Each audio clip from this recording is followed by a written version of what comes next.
Bom, gente, estamos aqui hoje numa entrevista muito importante com Hassan Zarif. Ele que é palestino, nascido no Brasil, mas ele já vai explicar melhor aqui. E essa é uma entrevista que eu espero que sim, viralize, para que a gente possa trazer uma visão, não do que a gente acha, porque aqui no Brasil, mesmo quem está a favor da causa, acha muita coisa. Mas o Hassan Zarif, ele tem alguma coisa muito relevante a trazer aqui. Hassan, por favor, se apresente e fale um pouco mais sobre essa história de palestino nascido no Brasil. Meu nome é Hassan. Hoje os palestinos, metade dos palestinos vive dentro dos territórios e nasceram nos territórios. 67, o território de 67 da Cisjordânia e faixa de Gaza, e o território palestino de 48. E a outra metade dos palestinos nasceu fora, por isso que a gente afirma, serem filhos de refugiados palestinos, que somos palestinos, palestinos nascidos perfeitamente, fora da Palestina. Você já chegou a morar lá? Morar não, porque os palestinos não têm, mesmo eu tendo passaporte brasileiro, eu não tenho direito de morar lá, Entendi. E eu tenho direito de visitar como turista brasileiro. E mesmo assim, em 2010, foi a última vez que eu fui. Em 2010 eu fui banido, fui proibido de entrar, assim como diversos palestinos do mundo. Tentei entrar novamente em 2018, com meu filho de 11 anos e também não foi possível. Então, eu morei um tempo na Jordânia e fiquei um ano na Palestina, Mas isso no período de 98, 99, depois na Jordânia até 2006. E com relação a essa militância que você tem aqui do Brasil mesmo, como é que você põe ela em prática? Cara, acho que a maioria dos palestinos, fora da Palestina, tem basicamente os mesmos objetivos, É colocar de volta na agenda dos movimentos, principalmente aqui no Brasil, de volta na agenda dos movimentos sociais, dos partidos políticos a causa palestina.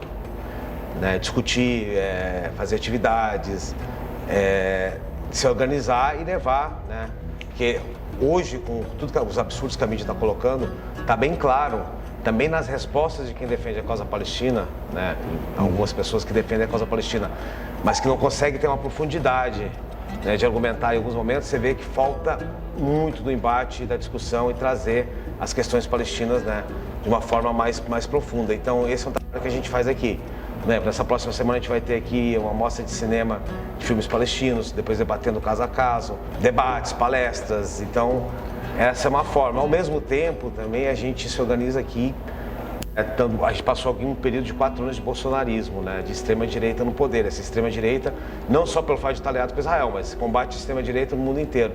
Então, como palestinos, a gente também tem essa obrigação, essa missão de estar alinhado com as lutas locais. E você acha, então, que o que está dificultando, mesmo quem é a favor, e que tem acesso a algum espaço, por exemplo, como nós aqui do canal Fala Sério Tietê, temos nas nossas reuniões de pauta, nós temos sempre preocupação de usar palavras por causa de algoritmos, de redes sociais e tudo mais. Você acha que mesmo quem está a favor da causa não consegue dizer exatamente o que deveria dizer por causa dessa censura velada? Olha, eu não costumo usar muito pessoalmente as redes sociais, Mas eu acho que também muito pela falta de informação. Tem várias pessoas que estão conseguindo agora, nos primeiros dias de guerra, foi um absurdo. Sim. Foi algo que é bem inacreditável, foi ignorar toda uma história de 80 anos de limpeza étnica que Israel vem praticando e focar no dia 7 como se todos os palestinos são animais e tem que morrer e tal. Os caras simplesmente ignoraram todo um histórico do que vinha acontecendo dia a dia na Palestina. Ali é uma colonização pura, é o maior campo de concentrações hoje do mundo, é a Palestina, a faixa de Gaza. Então, eu acho que as pessoas entraram muito na coisa do tipo, atacaram uma rave, atacaram os kibbutz, e os palestinos são animais, e atacaram civis e mataram civis, sendo que Israel pratica isso todos os dias na Palestina há 80 anos, Então, várias pessoas que defendem a causa palestina ficaram um pouco perdidas em como defender, como colocar, e também porque a mídia tradicional, de forma maciça, defende o sionismo. Agora está tendo uma mudança um pouco. E como você diria, de uma forma sucinta, claro, que seria a melhor forma de se informar, para poder agir de uma forma legítima, sabendo que lá em Israel também existe uma oposição que está gritando alto e que não compactua com o governo, esse governo de extrema direita que está lá e que não é agora, Netanyahu não é o primeiro, Sharon eu acho que foi muito pior até. Em outras palavras, nos ensinar qual seria a melhor forma para ajudar, considerando essa questão que eu levantei também sobre Israel. Essa oposição que está tendo de Israel aos projetos do Netanyahu, de endurecimento na política interna e tal, é de interesses, é progressista, mas para a pauta deles. Você não vê nenhuma bandeira palestina, nem um cartaz defendendo direitos dos palestinos. São pequenos grupos que existem sim, não em Israel, mas vários judeus do mundo que defendem, tanto que está aí, teve a invasão do Capitólio, teve vários lugares do mundo com manifestação de judeus se desvinculando do Estado de Israel, né? Gritando não em nosso nome, que Israel nos representa, que são judeus antisionistas, né? Isso é uma oposição ao Estado de Israel. Agora, dizer que os problemas da Palestina são de agora pelo governo de extrema-direita do Netanyahu, não, isso é histórico. Todos os governos, seja trabalhista, que era considerado a esquerda ou social-democracia israelense, é no mesmo nível e patamar do que a direita. Então não há uma diferença. Então não tem muito que dizer isso. Óbvio, qualquer ataque é civil, qualquer tipo de violência, ninguém quer isso, mas acontece que a questão é que a população palestina, ela vive de uma forma, né, num encarceramento, e não é só a questão da violência assim, que os palestinos sofrem, não. É uma assédio moral, de dignidade diário. Na Cisjordânia, que pouco se fala do Hamas em Gaza, mas na Cisjordânia, uma criança para ir para a escola tem que passar por um tanque de guerra, às vezes não consegue chegar. Centenas de partos em checkpoints, os soldados simplesmente param a ambulância, não deixam a ambulância passar, para não chegar no hospital e ter uma gravidez mínima, digna. E se cometem atrocidades diárias. E isso é uma coisa que a população de Israel vê todo dia e sabe, né? E não sei não se move contra isso. Então talvez agora, por ter uma radicalização maior na luta e ter botado para fora, gritado para o mundo o que está acontecendo na Palestina, talvez, né? E é isso que se espera dos progressistas dentro de Israel, né? Que se movam não contra o governo Netanyahu por seus interesses próprios, mas para construir um Estado, né, palestino, sei lá. Nunca acreditei na solução dos dois Estados, eu acredito na solução de um Estado único na Palestina histórica, né, um Estado laico e democrático.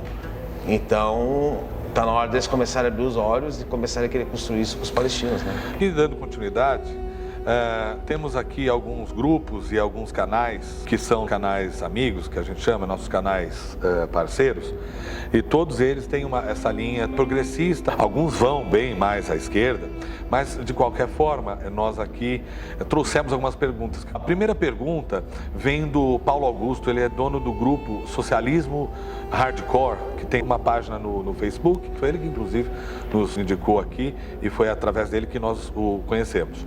Mas ele pergunta o seguinte, duas coisas. Olá, tudo bem? Meu nome é Paulo, eu sou um colaborador do canal e eu gostaria de fazer uma pergunta. Qual que ele acha que é o papel de uma superpotência como a China na questão da Palestina? Que papel a China poderia desempenhar junto com a Rússia para a resolução da questão da Palestina? E se ele considera que a diplomacia do Brasil está à altura da questão palestina? O que ele pensa da atuação do Itamaraty até agora frente a esse genocídio contra o povo palestino? É isso, um grande abraço aí. Eu acho que se a gente pegar e falar qual o papel que os países árabes poderiam desenvolver na causa palestina antes da China, né, que tem um papel muito maior e tal, importância, né? O mundo inteiro assiste a questão palestina acontecer há 80 anos, né, de forma contínua e tal. Óbvio que a China poderia ter um papel importantíssimo de brecar, né, o apoio aos Estados Unidos ou simplesmente de tentar equilibrar. O problema é que as coisas não chegam na Palestina. Hoje não existe uma Palestina, não existe uma fronteira palestina. Israel simplesmente domina a terra, céu e mar dos palestinos. A gente não tem acesso à ajuda. Se a China, né, quiser ajudar a Palestina no campo diplomático, político, de pressão, de cortar relações com Israel, como não só a China, como vários países do mundo, os moldes da África do Sul, né, para acabar com o apartheid acabou quando os países começaram a romper, né, quando se escancarou tudo que acontecia, né, o racismo e o apartheid ficou à flor da pele e o mundo sentiu vergonha. Então, assim como a China, vários países do mundo, o Brasil, por exemplo, né, a gente espera que isso aconteça em vários lugares. A Colômbia aconteceu, o presidente da Colômbia rompeu relações nesse momento com Israel. Sim. Então, é isso. Então, esperar da China que apoia um pouco a causa palestina, mas não é aquele apoio. Tem o lobby sionista que pressiona de um lado. A questão palestina ela é muito sensível, né? Então, geralmente se tenta fazer essa coisa do tipo da vista grossa ou de ter um apoio em alguma moção na ONU, isso e aquilo, mas não passa muito disso, né? Cara, eu acho que tá pisando em ovos, né? Assim, a gente vem de 4 anos de bolsonarismo antes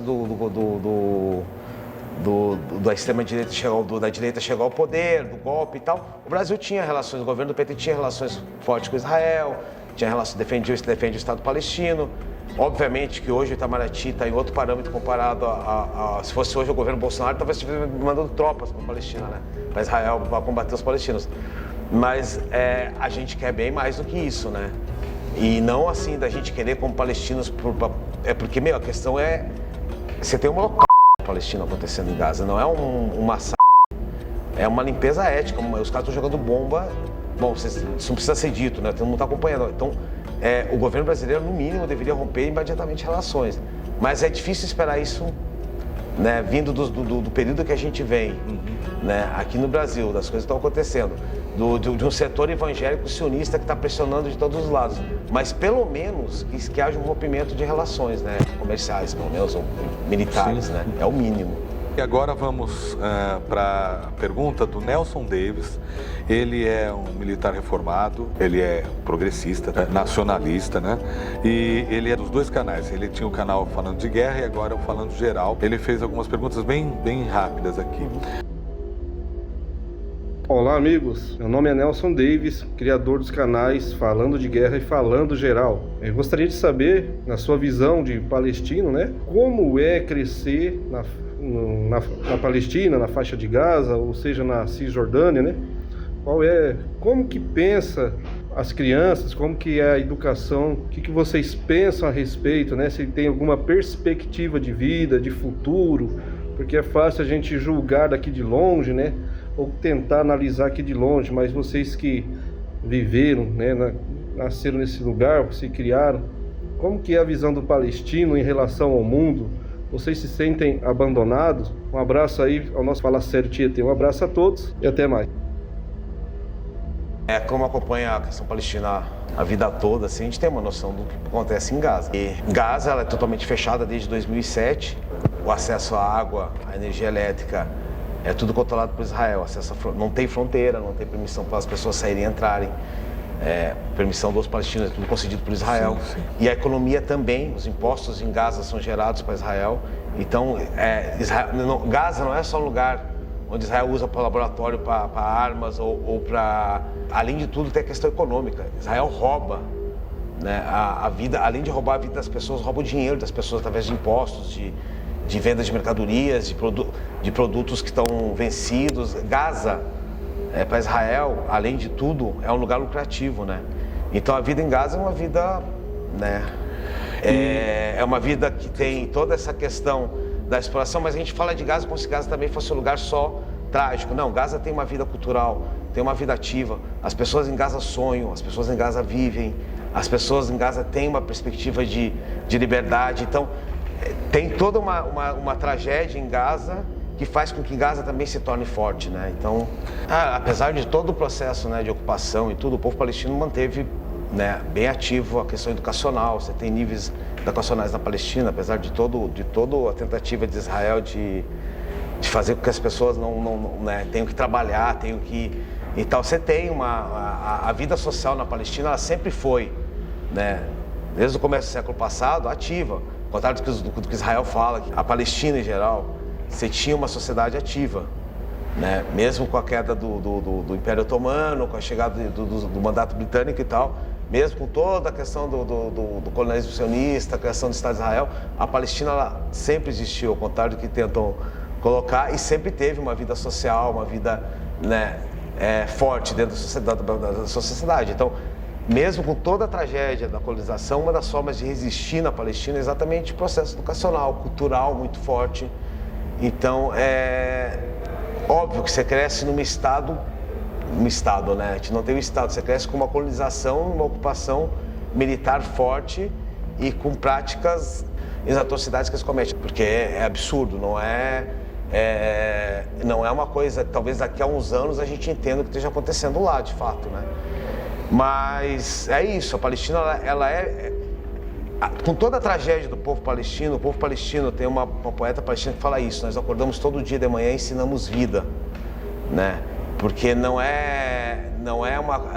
a gente não se abalou, né, pela tragédia, né? A gente carrega milhares de pesos nas costas, de mártires e tal, mas a gente segue adiante, né? E por isso que a gente tem essa convicção da libertação da Palestina. E na Cisjordânia, em Gaza, existe uma vida cultural, existe uma vida ativa, existe as pessoas, né?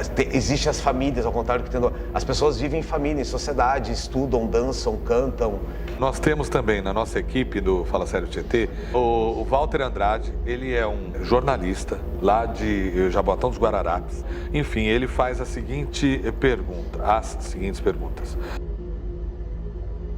Olá, amigos do canal Fala Sério Tietê. Aqui quem fala é o jornalista Walter Andrade. Bom, gostaria de saber, meus colegas, como a população na faixa de Gaza consegue receber alimentos, medicação, sobreviver a tanto tempo num espaço extremamente limitado e muito controlado pelas autoridades israelenses. E, principalmente, o povo palestino consegue acreditar que um dia terá uma pátria com independência e autonomia, assim como existe o governo de Israel? Dá para acreditar nos governantes de Israel? A relação de vocês com os israelenses é cordial? Pois muitas vezes nós vemos imagens de grandes telejornais que as autoridades, as forças de segurança israelenses, nem sempre tratam com respeito os palestinos. Então, é isso. A economia em Gaza é controlada por Israel. Israel libera a entrada de mantimentos sob controle deles, cobra o imposto, já é uma mercadoria com imposto. Então, e no outro lado entra a ajuda humanitária da ONU, que Israel também controla essa entrada. Então, é isso. Gaza não é uma prisão a céu aberto. Então não existe economia em Gaza, não existe porto, não existe aeroporto, não existe rodovia, né, que tem acesso a Gaza. É Israel, então Israel controla. Isso é um dos motivos também que tornou que torna a vida em Gaza impossível, né? Não é só a coisa da ocupação e tal, é que quem te ocupa, quem está te prendendo, tudo que você consome, compra e tal, a própria comida que você come, você está dando dinheiro pro opressor. É absurdo, né? Mas um Estado hoje, né, como a gente fala, é um Estado único, né? Acho que a maioria dos palestinos hoje está rompendo com essa proposta de 2 Estados e a criação de um Estado único na Palestina histórica. O governo da Autoridade Nacional Palestina com Israel, você tem uma relação que vem dos acordos de Oslo, né? E que foi uma armadilha, inclusive, para a própria autoridade, porque acabou-se praticamente o OLP, que era a Organização para a Libertação da Palestina, onde você tinha todas as forças palestinas, né, embaixo do mesmo guarda-chuva, e hoje você tem uma Autoridade Nacional Palestina que está refém do Estado de Israel, porque ela recebe toda a ajuda humanitária internacional, tudo passa, né, se não passa pelo crivo de Israel, Israel tem uma autonomia de brecar esses apoios. Então, o salário dos funcionários públicos, a manutenção da rede hospitalar, educacional, tudo vem do dinheiro que recebe a Autoridade Nacional Palestina e que mantém um curral. Hoje eu vejo a Autoridade Nacional Palestina, sempre vi praticamente como um gerenciador da ocupação. Então, isso é a Autoridade Nacional Palestina conversando com Israel. Agora, a população palestina com o Estado de Israel não tem... Então, agora vamos seguir. Rodolfo Laterza é historiador e ele escreve num blog chamado História Militar em Debate, que também tem um canal no YouTube. Rodolfo Laterza, que ele é especialista em questões militares, né?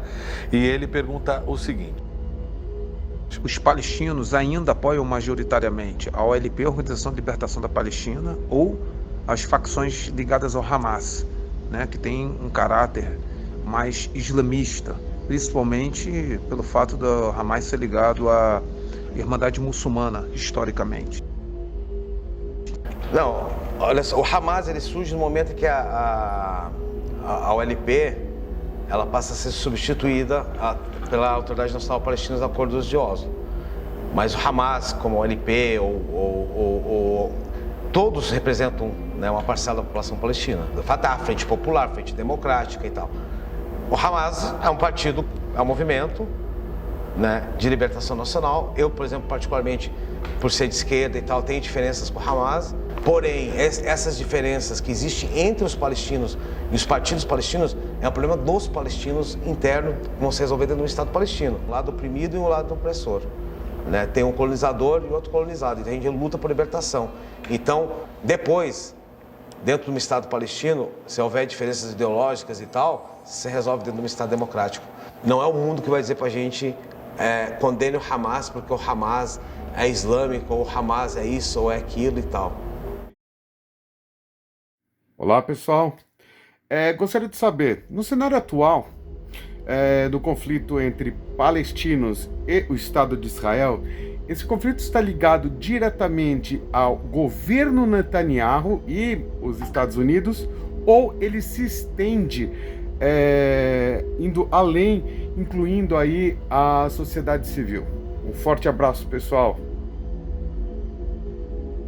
Olha, o governo Netanyahu hoje, ele é usado para justificar as atrocidades que Israel comete desde o dia da sua criação, ou antes da sua criação, né? Desde o processo do começo da colonização da Palestina. O governo Netanyahu é só o resultado final daquilo que foi historicamente, seja o governo de esquerda, que eles chamam de esquerda aqui, que não é de esquerda, mas... Então, o governo Netanyahu é só a expressão maior do que é Israel historicamente. Né? E a sociedade civil hoje se levanta contra Netanyahu por interesses internos. A gente sim espera que a sociedade civil em Israel se levante não contra o Netanyahu, mas contra o sionismo, né? Enxergue os palestinos e diga, vamos viver num Estado único, né? Vamos derrubar esses muros e viver todo mundo em condições de igualdade. Dizer que o governo Netanyahu é o problema em Israel, não. O problema em Israel rege leis racistas, leis exclusivas. Eu pergunto o seguinte, na sua opinião, conhecendo bem essas questões ali, você tem uma visão de que vai virar uma guerra no sentido de que Estados Unidos vai receber uma represália do mundo árabe, apoiados por China e Rússia, e aí é capaz de entrar num estágio nuclear de guerra?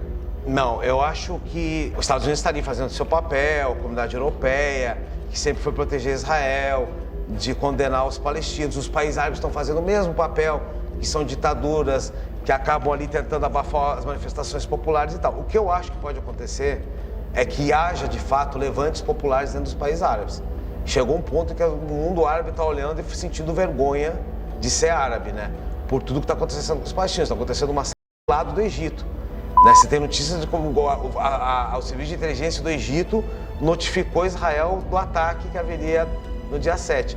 Então, isso dentro do exército egípcio, também o exército egípcio tem uma tradição nascerista, ainda tem um panarabismo em alguns lugares, ainda tem alguns lugares no mundo árabe que eu acredito, que se Israel continuar estendendo, né, esse massacre, possa começar a ter mobilizações.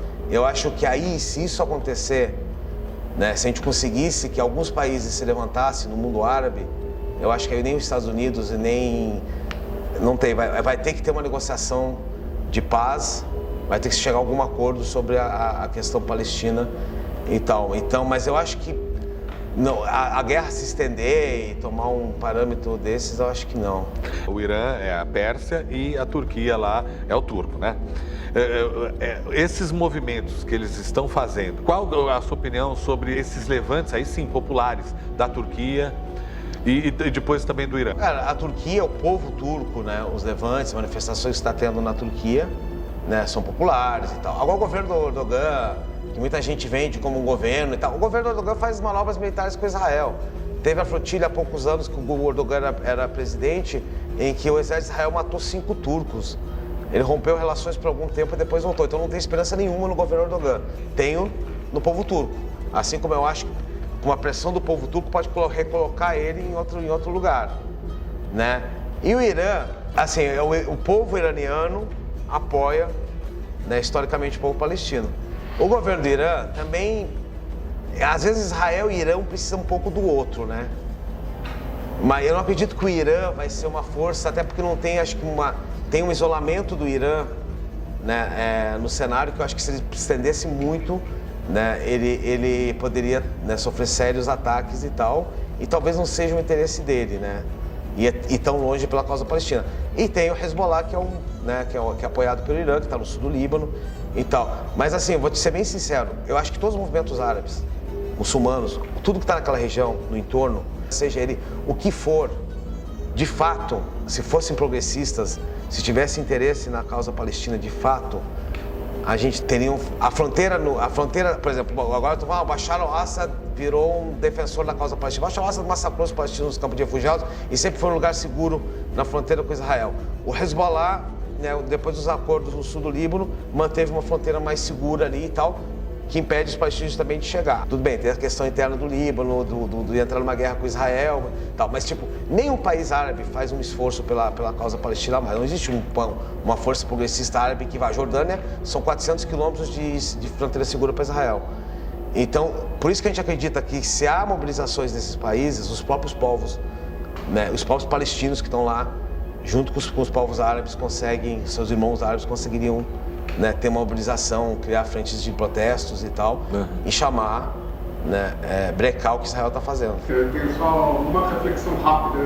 Hoje o Iêmen iniciou, os Houthis hoje iniciaram um ataque de drones em Israel. O que você pensa sobre os Houthis? Eles não têm um poderio, o país, porque a Arábia Saudita ataca eles diretamente, né, e eles têm uma fronteira com a Arábia Saudita, eles não conseguem atingir as forças sauditas fora do território do Iêmen, eles conseguem resistir ao... Então, não sei, mas assim, se os iemenitas estão lançando drones em Israel, mas eu acho que não chega, eu acho que é aquela coisa de tentar botar o Iêmen como país da barbárie, em guerra civil, e que está apoiando. Agora, o povo do Iêmen tem uma história, né, forte e heróica, não à toa que a Arábia Saudita tenta destruir o Iêmen o tempo inteiro, né, amando do imperialismo americano, porque ali tem vida, tem cultura, ao contrário do que tentam colocar. E é uma ocupação saudita e ninguém fala... Mas por isso que eu acho que os iemenitas, os caras falam do rompimento do acordo militar entre Israel e a Arábia Saudita, que esse era o interesse que tinha. Não, Israel e a Arábia Saudita não tem acordo diplomático firmado, mas tem por baixo da mesa. Tem palestinos presos na Arábia Saudita por ativismo, amando de Israel. O Emirados Árabes, por exemplo, se teve uma liderança política palestina morta dentro de um motel, a tiros pelo Mossad. A Arábia Saudita, o Emirados Árabes não fez nada. Então já existem, a Emirados Árabes hoje tem acordo firmado, mas a Arábia Saudita, Emirados Árabes, essas ditaduras, essas monarquias do mundo árabe, elas não têm fundamento nenhum, cara, assim, dizer que apoia o povo palestino, não.